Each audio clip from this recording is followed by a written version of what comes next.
Wall Street occupiers complain that corporate power is out of control in America. They say corporations are in bed with the federal government. America suffers from rampant, runaway corporatism and crony capitalism. So, how can we fix this problem? How can we make the economic playing field more fair? Well, it's tempting to think there's an easy solution.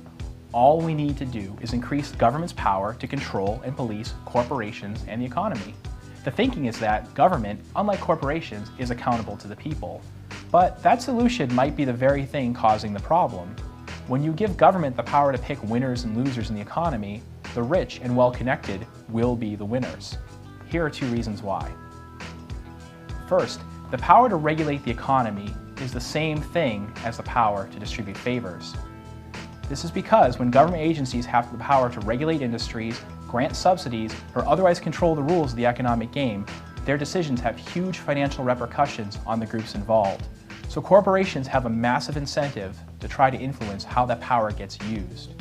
The more the corporation has at stake, the more it will spend to gain control through lobbying, campaign contributions, political appointments, and other means.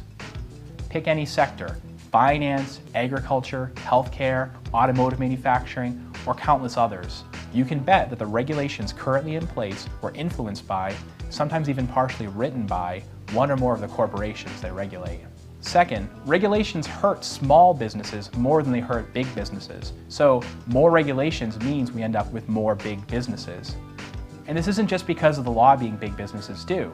Simply reading and understanding the regulations that apply to your industry, let alone completing the complicated paperwork, reports, new equipment purchases, and infrastructure updates, takes a lot of staff time and money.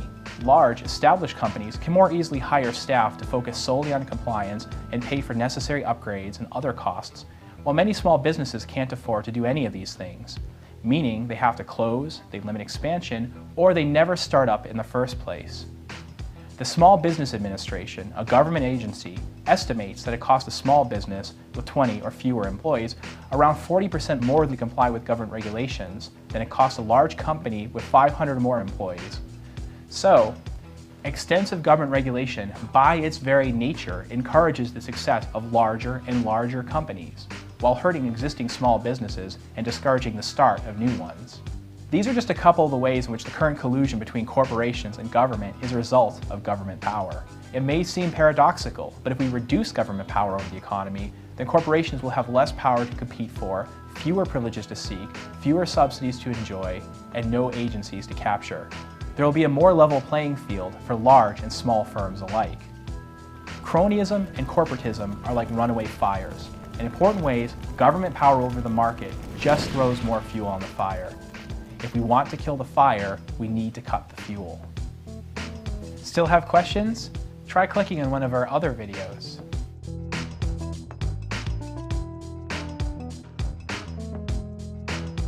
If you'd like to do more than just watch videos, click on the link for more student opportunities and other resources.